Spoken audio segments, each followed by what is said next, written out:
I am so excited because we have a very special guest with us today. We have Mike Reardon, the Executive Director of the Catholic Schools Foundation, here to tell us a little bit more about the work he does and some really exciting upcoming events and ways that you can get involved. Mike, welcome. Okay, Claire, it's great to be here, and it's even better to have someone be excited to see me. I have 4 kids in the teen years, so this is a first in a long time. Oh my gosh, God love you. So you work all day to help kids, and then you go home, more kids.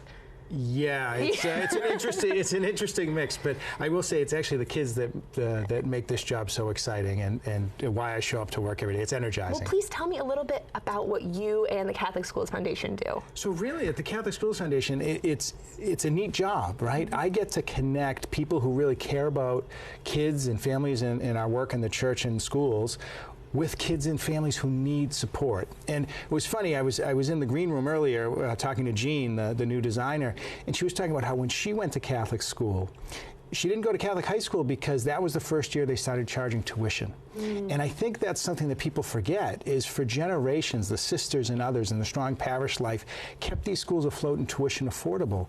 But now for a families we serve making $48,000 a year, a lot of them new immigrants, a lot of them members of our church who are trying to succeed in life and get that step ahead, they just can't afford it. It's out of reach because we don't have that living endowment of the sisters anymore, or the brothers, or the strong parish life like it once was. Absolutely. And as you and I know, and I'm sure so many of our viewers back home, the word Catholic means universal. So you really are providing a universal education to these young people. Can you tell me a little bit more about the demographics that you're serving and how you serve them? Sure. So, I think the first thing to remember is that we are throughout the Archdiocese of Boston, up from Lawrence down to Brockton in the city of Boston, and we're largely serving these communities that are new members of our community, right? New immigrants, a lot of Haitians, a lot of Islanders and Latinos and Hispanics. I always confuse those two, so I hope I didn't offend anyone. But we also have the traditional families too, right? Working class families trying to make a go of it. And our families are typically 70% are single moms. I'd say single parents, but it's mostly single moms who really know that getting a Catholic education will change their child's life. And I think COVID proved that. During COVID, 92% of Catholic schools throughout the United States stayed open for live in-person learning. And less than half of the public schools and less than a third of the charter schools were open. And, what I always say to people is, this is what happens when you put kids first. And that's what Catholic schools do. And particularly the outcomes for low-income and marginalized communities, the outcomes during COVID in Catholic schools, the test scores and other things actually increased. Every other system and network of schools, those test scores decreased. And what are the numbers on your students going on to college? I feel like they're crazy, right? It is. So 100% of our students are accepted to college. 98% went on to college last year of our scholarship recipients. And that's 3,500 kids every year who are directly impacted by the generosity of others. And I think that's the exciting part of my job. You talked about excitement, is to see these extraordinarily generous people in the community who care for students and families they've never met because they know Catholic education works.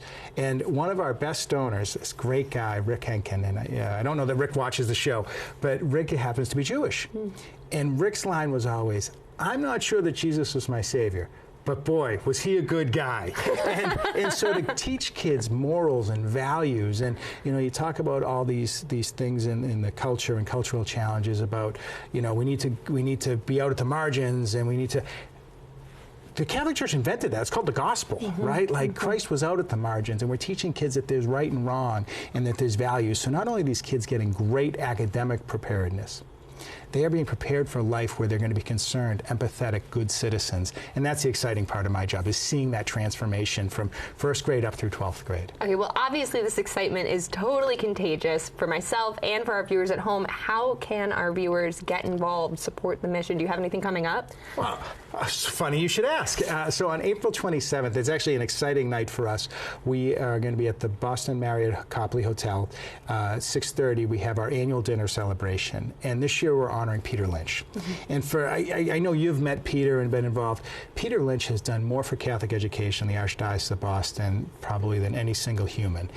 He has put his whole heart and soul into it for 33 years.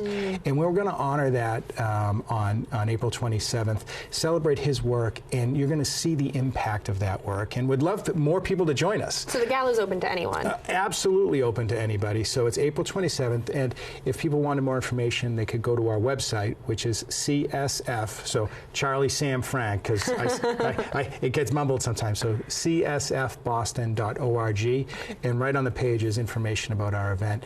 You know, it costs a lot to afford all these scholarships, and we need to raise about almost $13 million this year just to make sure that these students and families can continue to receive that Catholic education that people like me were blessed to receive because of the sisters and the strong parish life that existed 30, 40, 50 years ago. People like me as well. Yeah. So this is our way to keep that legacy going, and we always welcome additional support in just introducing people to the work. Incredible. Well, thank you so much for the work that you do. And I will be at the gala, and I hope to see you all as well. You can get a ticket or find out more information at csfboston.org. Thank you so much for being here, Mike. Well, thanks for having me. It's always great to be with everyone here.